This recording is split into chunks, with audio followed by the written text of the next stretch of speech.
They bulldozed my deck. No warning, no permission, just gone. Karen from the HOA smirked. It violated the rules. But I had proof she was lying. She thought she won. She had no idea what was coming. Let's rewind. I pulled into my driveway, exhausted after a long day at work, eager to kick back on my backyard deck with a cold beer. But as I stepped out of my car, something felt off. The familiar scent of fresh-cut grass had been replaced by dust and the acrid smell of sawdust. Then I saw it. Or rather, I didn't see it. My deck was gone, completely. Not a plank, not a railing, not even a nail was left behind.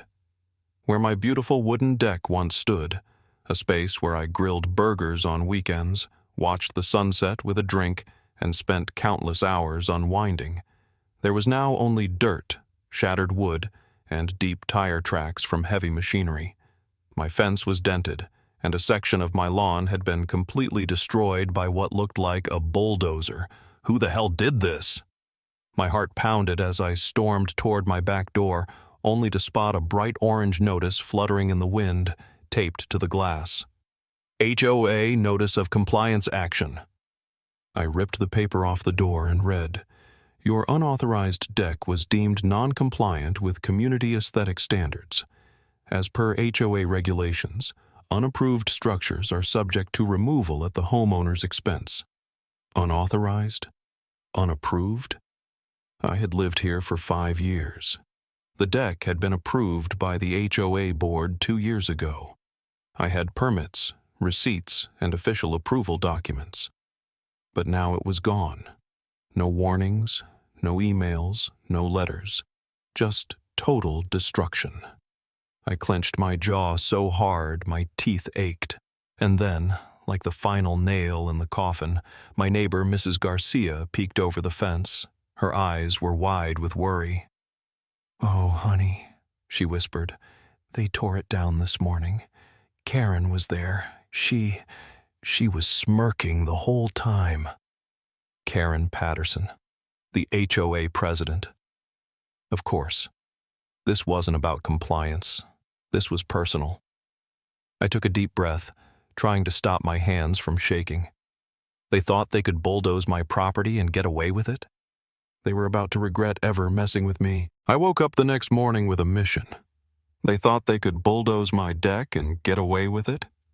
Not a chance. I spent hours digging through HOA bylaws, property records, and my emails with the board.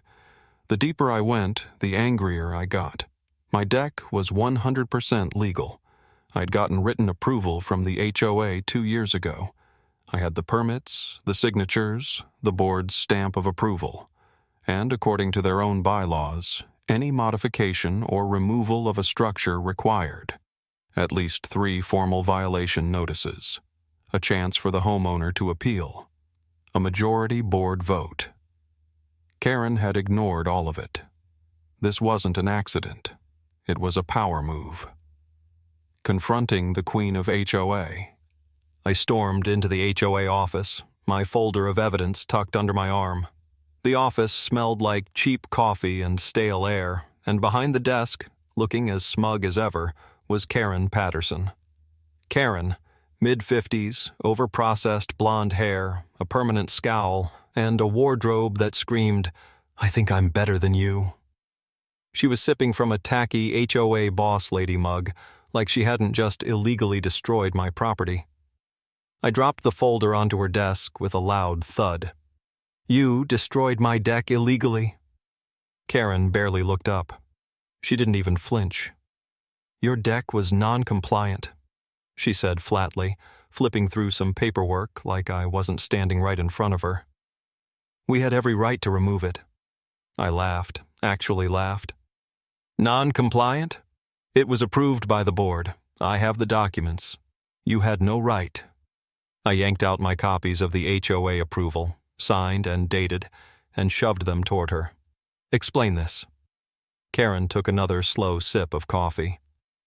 The board recently updated the community aesthetic guidelines. Any structures that do not conform to the harmonious neighborhood image must be removed.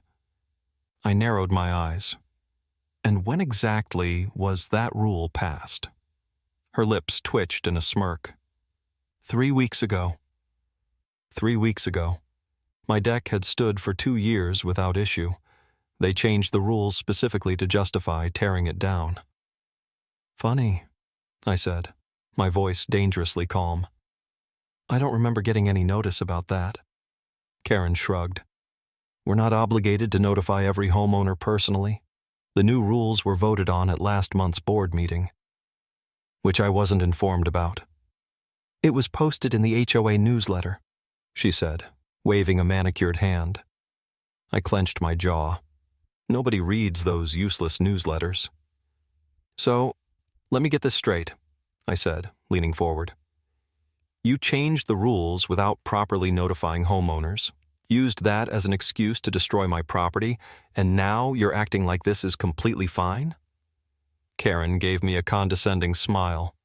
It's already done. You can always rebuild. With HOA approval, of course. Oh, she thought this was over. She had no idea I'd already called my lawyer. Digging deeper. I left the HOA office shaking with anger. They weren't just playing dirty, they were outright breaking the law. That night, I met with my attorney, Mark Reynolds, a guy who loved taking down corrupt HOA boards.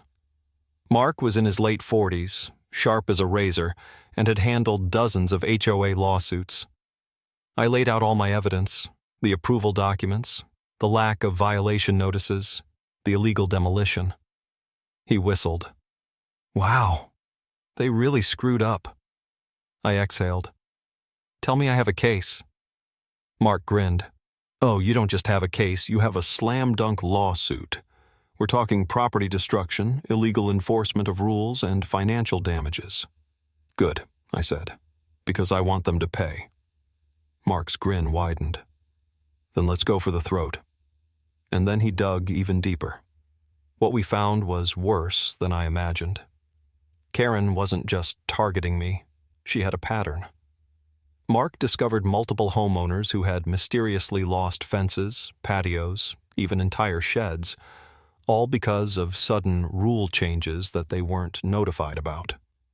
And then the real bombshell dropped. Karen had been using HOA funds to hire contractors, without board approval.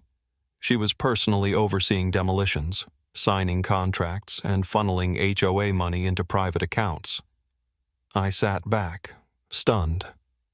So, she's not just a control freak, she's committing fraud. Mark nodded. And when the court sees this, she's going down. The trap is set. The next morning, I did something that would make Karen's blood run cold. I filed the lawsuit, not just against the HOA, against her personally. By the afternoon, the entire neighborhood was buzzing. People were stopping me on the sidewalk, whispering about how Karen had finally pushed too far. Then I got a text from my neighbor, Mrs. Garcia. Karen is freaking out. She just found out about the lawsuit. She's trying to call an emergency board meeting. I smiled to myself. Good. Karen thought she could bulldoze my property and walk away untouched? She had no idea that I had just pulled the rug out from under her. And the best part? She hadn't even seen the worst of it yet. The moment Karen found out about the lawsuit, all hell broke loose.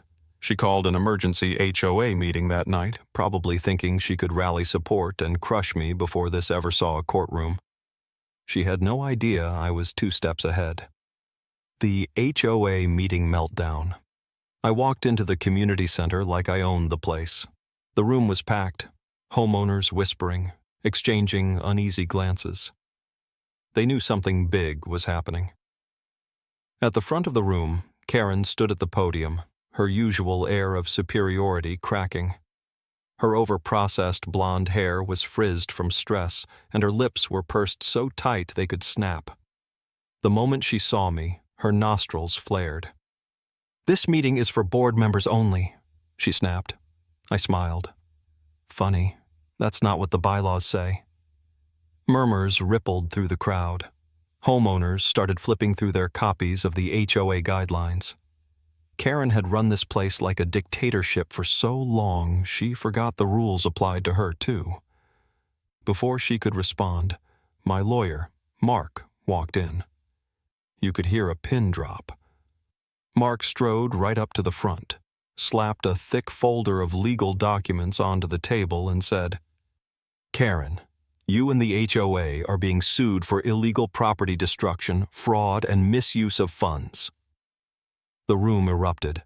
Karen's face went sheet white. "That's ridiculous," she stammered. "This is slander, defamation. You can't—" "Oh, I can," Mark cut in smoothly. "And I have evidence, a lot of it." Then he started listing off every shady move she had pulled.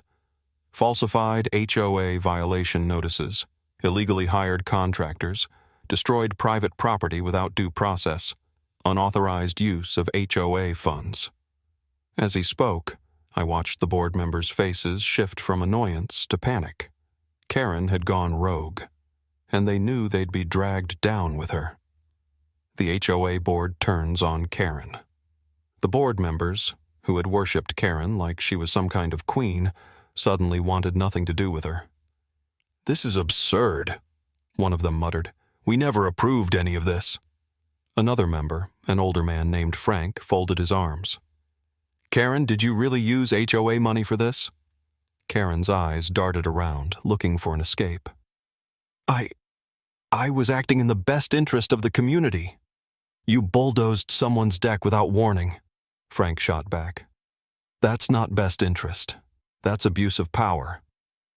Karen was losing them, and I was loving every second. Finally, one of the board members, Janet, a retired lawyer, stood up. "I motion to remove Karen as HOA president, effective immediately." Karen's head snapped toward her. "You can't do that." "Actually," Janet said, flipping through the HOA bylaws, "we can." The vote took less than 30 seconds, and just like that, Karen was out. The arrest. But this wasn't over. Not even close. I had one last surprise for Karen. As she fumed at the front of the room, her hands shaking with rage, the doors swung open. 2 uniformed police officers walked in. Karen's face froze. "Karen Patterson?" one of them said, pulling out a notepad. "We need to speak with you regarding an investigation into financial misconduct and property damage." A collective gasp swept through the room. Karen's mouth flapped open. You can't be serious." One of the officers sighed. "Ma'am, we have multiple reports of unauthorized use of HOA funds and destruction of private property. You're going to need to come with us." Karen lost it. "This is a setup! A conspiracy!" she shrieked, pointing at me. "He did this! He's lying!" The officer didn't even blink. "Ma'am, if you don't calm down, we'll have to place you in handcuffs." That shut her up real quick. She tried to argue. She tried to fight. But within minutes, Karen was escorted out of the HOA office in front of the entire community. Watching it all crumble. The room was silent for a long moment. Then someone started clapping. Then another. And another. Within seconds, the entire room burst into applause. Neighbors who had been afraid to speak up for years were cheering. Frank turned to me and shook my hand. "You just did this neighborhood a huge favor," he said. I grinned. "And I'm not done yet." Because now, it was time for the real punishment. HOA was about to pay. Literally. Watching Karen walk out of the HOA office with a box of her belongings was the most satisfying moment of my life.